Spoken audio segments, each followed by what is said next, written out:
Bizga berilgan ma'lumotlarda aytilishicha, shok zaliga yana bir og'ir ahvoldagi bemorni olib kelishgan. Bemor yiqilib tushgan, hushini yo'qotgan va yuzidan og'ir jarohat olgan. Yana ham nima bo'lganligini hozir bilamiz.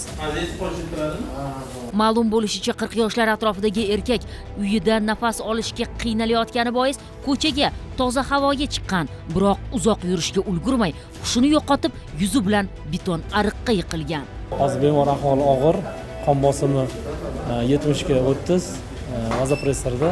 O'tkir qon yo'qotilayotgan bo'lishi mumkin. Tomir yorilishi yoki dastavrini mumkin.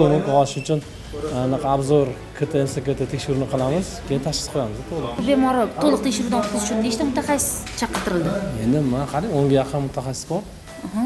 Unga har xil yo'nalishda neyroxirurg bor, kardiolog bor, reanimatolog bor. Biz ana endi to'liq tekshiruvlar natijasini kutamiz. Ehtiyot bo'ling. Va davom etamiz, ketdik. Nima bo'lgan ekan? Tekshiruvlar tugadimi? Tekshiruv qildik, MCKT angiografiya qildik, ya'ni kontrastli tekshiruv qilganimizda yurak magistral qon tomiri yurakdan chiqqan joyida yorilish kuzatilyapti, yurak bo'shlig'iga qon quyilish kuzatilyapti. Shuni hisobiga og'ir bo'lgan bemor. Shuning uchun yiqilganlar. Hushini yo'qotganda bo'lib yiqilgan. Burundan yuz tuban yiqilgan. O'shaning hisobiga burun suyaklari singan. Oyog'ida, boshida yirtilgan jarohat bor. Endi yana tekshiruv qilamiz, hozir rengen, bosh tekshiruvlar qilamiz, aniq tashxis qo'yamiz, yordam ko'rsatamiz. Inson tanasidagi eng muhim a'zolardan biri bo'lgan yurakdagi kichik nuqson ham mana shunday og'ir asoratlarga olib kelishi mumkin.